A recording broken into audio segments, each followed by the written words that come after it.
This is Stage Left Planet, and I'm your host, Warbit Winbush. And today's episode is STEM education. Will it lead? Will it lead to the obsolescence of mankind? That's right. Will it be the root of human obsolescence? That is the topic for today, hon.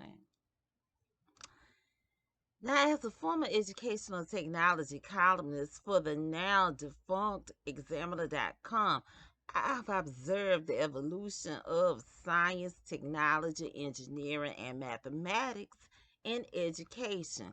In fact, excuse me, when I was in college and a recent college graduate back in 2002, I noticed this big push for STEM education and STEM education degrees. You were basically locked out of the job market if you didn't have a degree in any of those STEM fields, unless you knew somebody, wink, wink, right?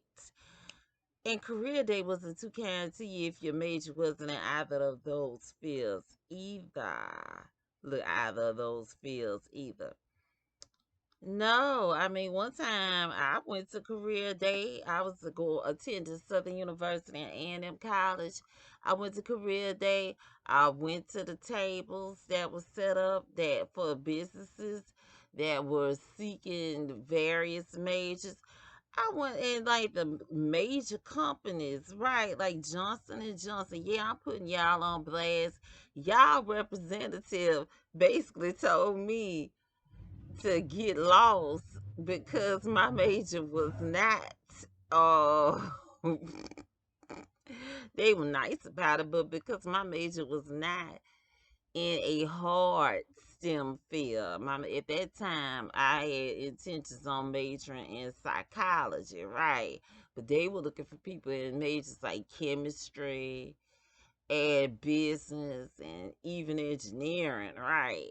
And they had their little complimentary um gifts for the students. Um, One was a bag of chips, right?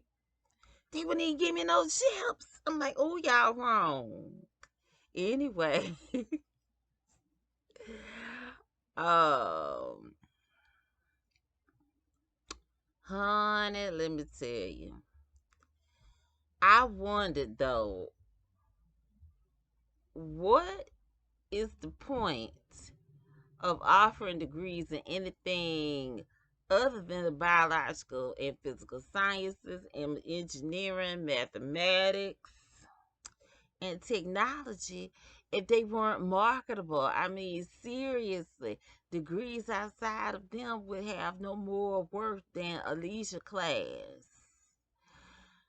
Go sipping paint, you know. However, now it's all making sense. STEM degrees and the tech fields to which ultimately they will all lead you to are those which train, program humans to build their own destruction, obsolescence. Now, robotics is a field that rings the alarm of the times to come. Robotics was pushed heavily in junior high and high schools. In the in the 2010s in particular, right? I know that's particularly when I was particularly when I was writing for Examiner.com during the 2010s, right?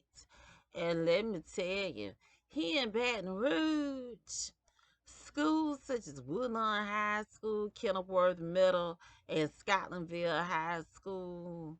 I think they had like a Scotlandville Middle at the time too. Ever since Hurricane Katrina brought a lot of New Orleans residents here to Baton Rouge, the school system has dramatically changed. I mean, most of the schools have been, a lot of the schools aren't even a part of the East Baton Rouge Parish school system anymore. Many have been converted to charter schools, and there are a lot more charter schools here now.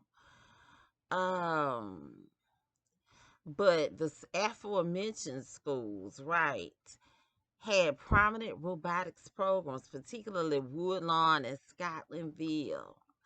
I thought it was wonderful at the time because it gave me content to write about when educational technology was still burgeoning, right? I mean, it was not yet commonplace as it has been since the pandemic. And there was even a STEAM school here, Mentorship Academy. They are now Helix Mentorship STEAM Academy. I thought it was great. This is before I learned in depth about God's Word, the end times, the NWO, and their agendas. It's all leading to the self destruction of man.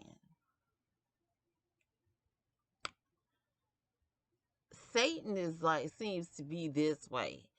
He can't just go in and completely destroy mankind. It seems himself, like take a bomb or something and just obliterate everybody directly. So he uses man to fight against, he uses people to fight against each other, and mankind to cause itself to destruct. Now, today in New York, robots. Now, you see all that rioting and flash robbing and things people were getting away with, and other crimes people got away with in New York. Well, hey, this is why they let them get away with it and let that crime escalate. Because today in New York, robots will be utilized to police Times Square. And you know that will, it seems like that will be expanded to subways where they've been talking about crimes that have been occurring more frequently, and other places, the whole of the whole of the city of New York, right? So when I say New York, I mean New York City, right? And then that's gonna be that may become commonplace in the rest of in other places, in other cities and states in the country, you know. So imagine if the next pandemic occurred or some other event occurs that, let's see, they set y'all up for the trick bag, that y'all thought y'all were getting away with something, and now they finna crack down on y'all. There's an episode of Ray Bradbury Theater that it, that shows the use of robots policing the city. They make sure that no one leaves their apartment. You know, nobody leaves their apartment. And when people are out walking and things, the robots come up to them and ask them, "Why are you out? You should be at home." And then tell them the things they should have at their house. It should be sufficient for them to not have to come out.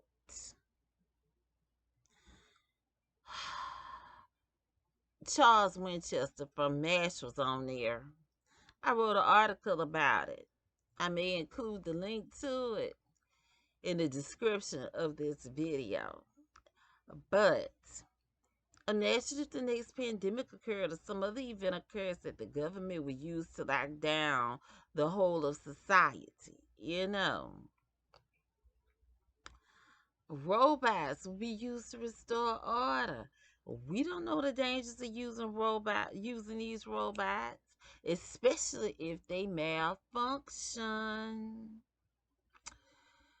Now, during the COVID lockdowns in China, robot dogs were policing the streets against the protests of the Chinese citizens. And I got a link to the to an article called "The Robot Dogs Police in Shanghai's Strict Lockdown," included in the article that accompanies this video. Now, in a nutshell, mankind is creating its own murderer. It is creating and teaching technology to perform better than mankind itself.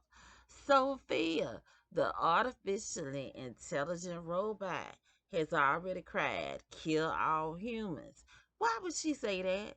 She says because, as I stated earlier, she lacks common sense. It has been reported that most artificial intelligence lacks common sense. It has no complete, complex thinking skills or higher order reasoning. It sees the problem, its solution to the problem is to destroy it altogether. It doesn't matter the cost nor outcome. It doesn't have the ability to incorporate more reasoning in its problem solving. This it's much like the technology, no, much like the ideology of progressivism. Ultimately, progressivism, it lacks common sense. It is like a spoiled child, highly demanding, rushed, no empathy, and selfish. It is like the dialects from the television show Doctor Who that yeah, exterminate, exterminate. And here are I, there are three articles. The links to them are in my article that accompanies this video called.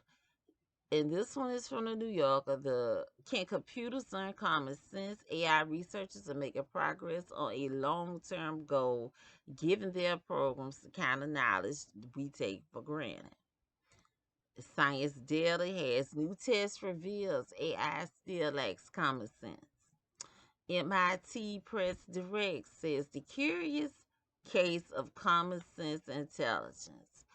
And Tech Target's article is how common is common sense AI? Machines Like Us co-author Ron Brockman explains what it would take to build common sense into AI systems and the benefits of doing so. Thus, conducting business with them would be difficult. They will function as a poor performing bureaucracy on steroids, a near infinite amount of red tape to navigate, only to be led on a road to nowhere. Like John Henry, the hammering man of the Ballad of John Henry, who, during the Industrial Revolution, was known for being the fastest and strongest tunnel builder for the railroads. Mankind will not be able to compete with the work output of the technology it created, thus rendering itself obsolete. For more about the Ballad of John Henry, read my article, this which is included. A link is included in this article. The Singularity and the Ballad of John Henry. He worked himself to death trying to beat the machine. And for a little predictive programming, though the Ballad of John Henry is predictive programming as well as an observation of current times of the 1870s, the Cosby Show shares the Ballad of John Henry on its Surf's Up episode.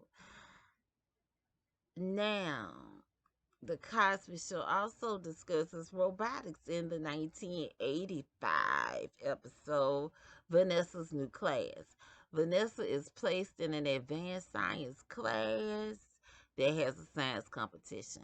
She creates a model of the solar system, right? But her model, it was not advanced enough, and it cost her. And I ain't gonna say it cost her, but she earned her first low grade. But one of Vanessa's classmates and her friend, whose father happened to be an electrical engineer, got first prize for a robotics project. The general push towards robotics as a regular subject of study back then was being given.